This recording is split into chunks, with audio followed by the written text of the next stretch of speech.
આપની સમક્ષ કાર્યક્રમની શુભ શરૂઆત અહીંથી કરું છું. ભગવાન ક્યાંથી હોય, ભગવાન ક્યાંથી હોય, ખાસ કરીને શબ્દો પર ધ્યાન દેજો કે ફૂલો થયા પ્લાસ્ટિકના સુગંધ ક્યાંથી હોય, ફૂલો થયા પ્લાસ્ટિકના સુગંધ ક્યાંથી હોય, ચહેરા થયા મેકઅપના રૂપ ક્યાંથી હોય, ભોજન થયા ડાંડાના તાકાત ક્યાંથી હોય, શિક્ષકો થયા ટ્યુશનિયા વિદ્યા ક્યાંથી હોય, માનવી થઈ ગયો પૈસાનો દયા ક્યાંથી હોય, ધંધા થઈ ગયા હરીફાઈના બરકત ક્યાંથી હોય, નજર થઈ ગઈ ખોટી નૂર ક્યાંથી હોય, વસ્ત્રો થઈ ગયા ટૂંકા લાજ ક્યાંથી હોય, પ્રોગ્રામ થયા કેબલના સંસ્કાર ક્યાંથી હોય, અને છેલ્લી વાત કરી દઉં કે ભક્તો થયા સ્વાર્થના ભગવાન ક્યાંથી હોય.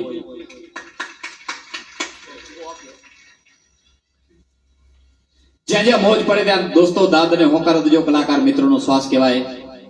પ્રકાર પ્રકારમાંથી જોક્સ મળે. 24 કલાકની અંદરમાં તમે 1 કલાક હસવાનું કાઢી નાખો દોસ્તો. શરીરની તંદુરસ્તી બહુ સારી રહે છે. જ્યાં દવા કામ નથી કરતી અહીંયા હાસ્ય કામ કરે છે. અને જે માણસ પોતાની જિંદગીમાં હસતો નથી દોસ્તો એનો તમે કોઈ દિવસ વિશ્વાસ ન કરજો. કારણ કે ક્યારે દગો દે ને ક્યારે છેતરી નાખે.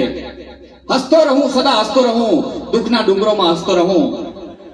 કલાકારો પણ ઘણા મંચ ઉપર બિરાજમાન છે, એમને સાંભળવાના છે. કોઈ પણ કલાકાર અહીંયા કનેથી નિરાશ થઈને ન જાય એ ખાસ કરીને જોવાનું છે દોસ્તો. સવારના પોરમાં દરવાજો ખોલ્યો તો બે ભિખારી ભેગા, સવારના પોરમાં દરવાજો ખોલ્યો તો બે ભિખારી ભેગા. જૂનો ભિખારી હતો એને મેં કીધું બીજો શું કામ આવ્યો છે? મન કે તમને ખબર નહીં પડે. મેં કીધું કેતો ખરો યાર. મને કે હું 1 મહિનો રજામાં જઈશ, મારી બદલીમાં ઈ આવશે. એને ઘર બતાવવા માટે આવ્યો છું. ભિખારીથી નથી પહોંચાતો. હા, બહુ જોક્સ મળે कि लगा सको तो बाग लगाना, आग लगाना मत सीखो. लगा सको तो बाग लगाना, आग लगाना मत सीखो. जला सको तो दीप जलाना, दिल जलाना मत सीखो. बिछा सको तो फूल बिछाना, कांटा बिछाना मत सीखो. पिला सको तो प्यार पिलाना, जहर पिलाना मत सीखो. दोस्तों जबरदस्त संतवाણીનો કાર્યક્રમ છે એટલે મારા ખ્યાલ પ્રમાણે હજી અમને જાહેરાત નથી કરી કે આ કને જે પણ કાઈ ગોર થશે એ મારા હું વિચાર મુજબ કહું છું કે અહીંયા જે પણ કાઈ ગોર થશે એ કોઈ પણ ધાર્મિક કાર્યમાં વાપરવામાં આવશે. આપને વાંધો ન હોય તો આપણે કોઈ પણ અથવા ગાયોના ચારામાં કોઈ પણ ધાર્મિક કાર્યના વિકાસમાં ગોર આપણે વાપરશું એટલે કલાકારોને પણ આપ મોજ કરાવજો.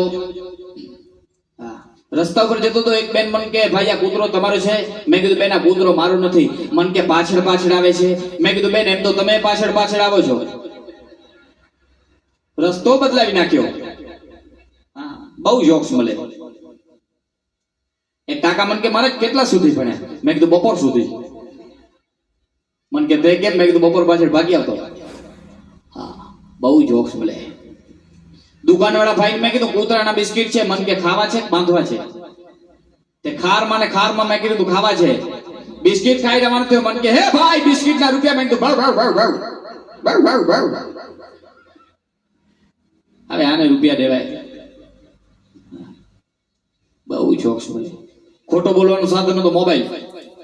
હા, ખોટો બોલવાનું સાધન હતો મોબાઈલ. મારો એક મિત્ર છે એના ઉપર હું 2500 રૂપિયા માંગતો હતો એટલે મેં ફોન કર્યો. મેં કીધું હલો ક્યાં છો? મન કે સુરત છો. મેં કીધું કદાચ હશે સુરત. એટલે વળી 2-4 દિવસ રહીને ફોન લગાડ્યો. મેં કીધું ક્યાં છો? મન કે પિયુષ મહારાજ નવસારી છું. વળી 2-4 દિવસ રહીને મને વિચાર આવ્યો કે હાલો જરાક ફોન લગાડી જાઉં. મેં કીધું ક્યાં છો? મન કે યાર હું મુંબઈ છું. પછી વિચાર કર્યો આ રોજ સુરત નવસારી હોય છે, મુંબઈ હોય છે, એટલે એકવાર તો વિચાર કર્યો એના ઘરે પહોંચી જાઉં. એ બીજા ત્રીજા માળા ઉપર રહેતો હતો. આટા ફેરા એના ચાલુ હતા. એના ગેટ ઉપરથી ઉભો રહીને ફોન લગાડ્યો. મેં કીધું હલો ક્યાં છો? મન કે દિલ્હી છું. મેં કીધું હાલે દિલ્હીના ગેટ ઉપર ઉભો છું.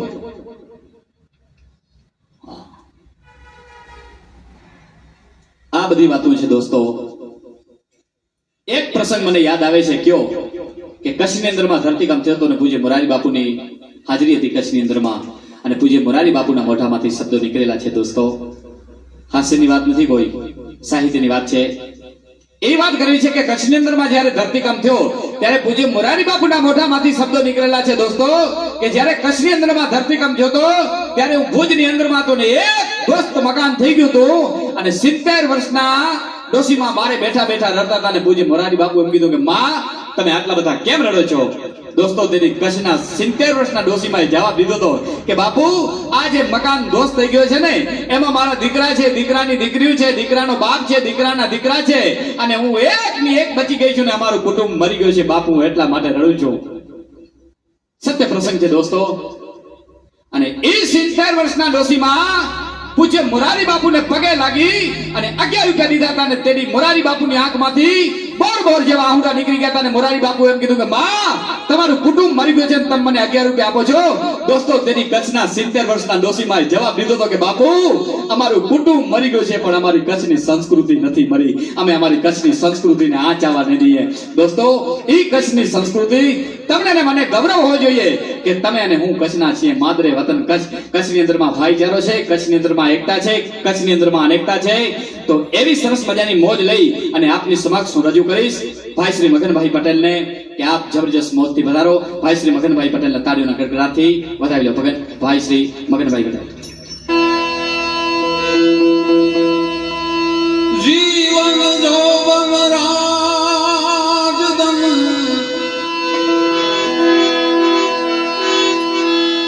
અવિચળ રહે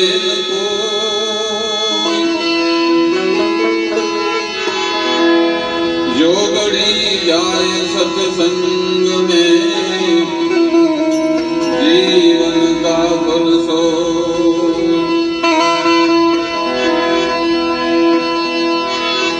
रजकण तारा रजन से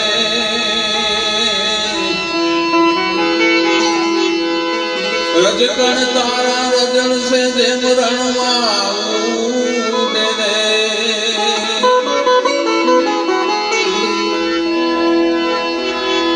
હજુ બાજી છે તારા હાથમાં માટે ચેત નજે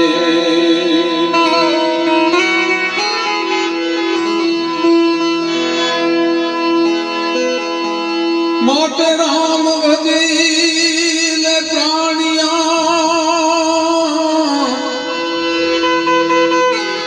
હે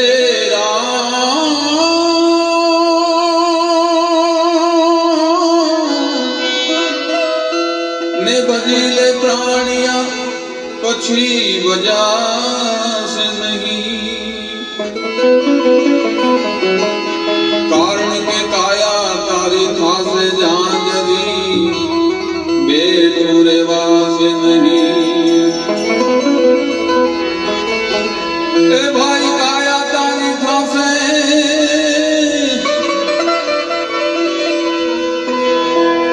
ए जो ने जान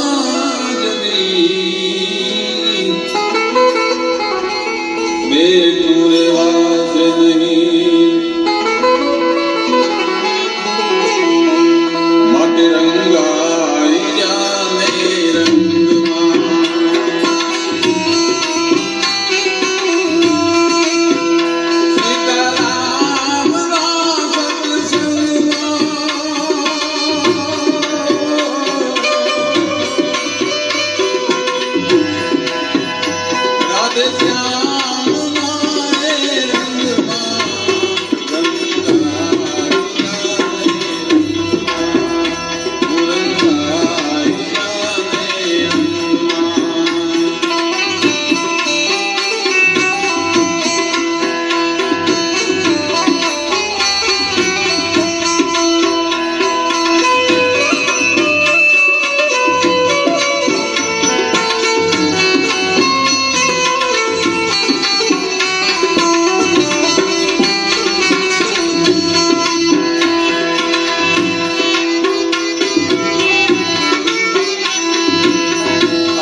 કૃષ્ણ સ્વામી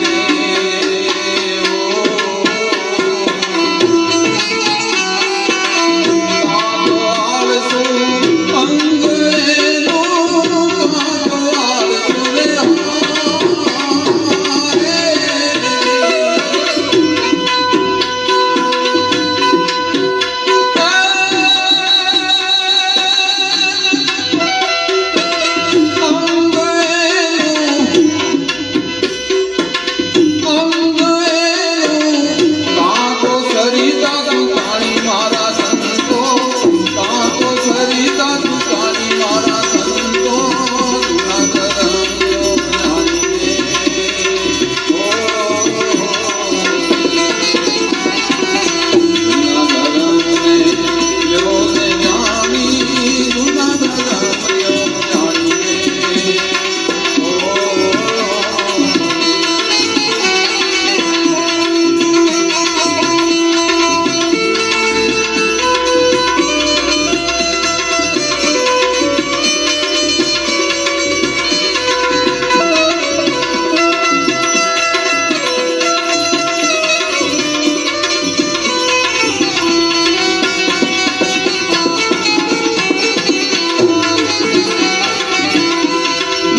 આપણે પણ જવાના હે લાખો ગયા ને હું પણ જવાનો મૂર્ખ મનમાં વિચાર એ મૂર્ખ મનમાં વિચાર અરે અવસરને ભાઈ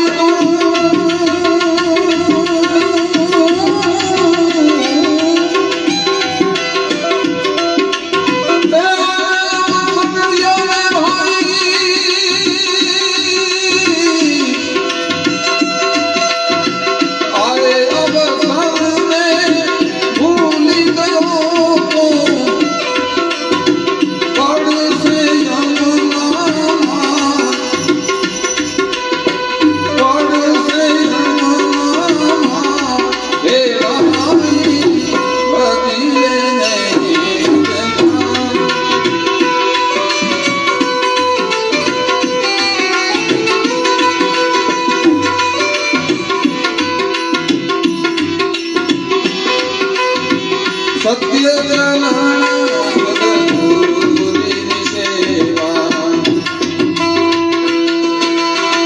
સજનનો શણગાર સેવાઈ સજનનો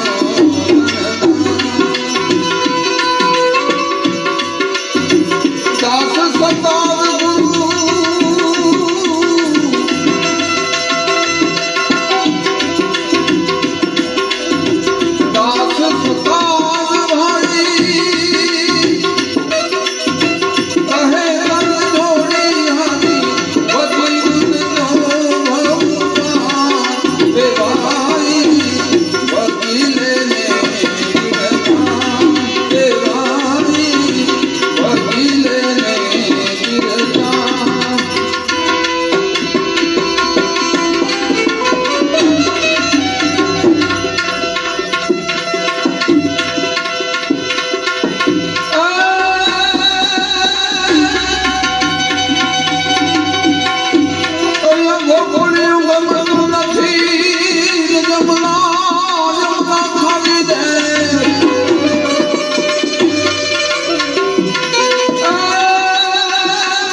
मन कहती